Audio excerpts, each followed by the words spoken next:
الزواج بالأجانب وخصوصا الأتراك في يومنا هذا، هذه ظاهرة اجتماعية نظرا لانتشار المسلسلات التركية والإعلام التركي. فهذه المسلسلات التركية يعني تظن النساء أنهن يعني سيعيشن نفس الواقع الذي يظهر في المسلسلات، وهذا هو سيناريو المسلسلات، ويعني تصدم بالواقع بعد زواجها. انا نقدر ندي واحد خليجي ولا تركي ولا اجنبي، حيت كتلقاه عنده عقليه زوينه على مغربي ويقدر يعيشك احسن من واحد يعيشك في المغرب. لا بلوبار ديال المغربيات ولاو كيتزوجوا بواحد اخرين من غير المغاربه، حيت هادشي كيرجع للمسلسلات والمشاكل اللي داروا لنا هاد المسلسلات التركيه اللي كيدبلوجوها باللغه المغربيه. هذه حاجه عاديه، زعما كل واحد شنو كيبغي. تقدر وحده تجوج بخليجي، تقدر وحده تجوج بتركي، فهمتي؟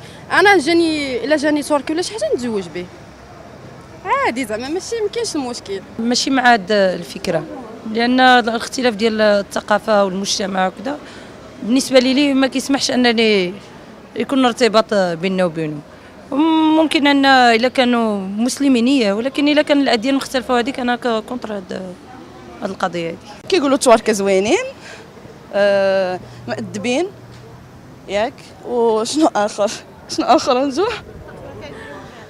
اون بليس المغربيات ظريفين وزوينين، والعالم كله كيحماق عليهم، ماشي بالشرط غير التوارك. من ولاو القنوات المغربيه تيديروا ديك الدبلجه ديال المسلسلات التركيه، هادشي علاش النساء ديالنا ولاو بحال تنقولوا تيتعرضوا فكريا لذاك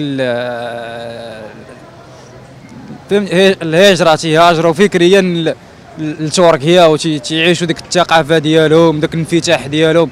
داكشي علاش ولاو الانسان تيتزوجوا بتركيين. الدليل من غير المسلسلات هو ان عدم الثقه ديال المغربيات في المغاربه، حيت البنت كتقول لك باللي المغربي غير كيتفلا وكذا، واش فهمتي.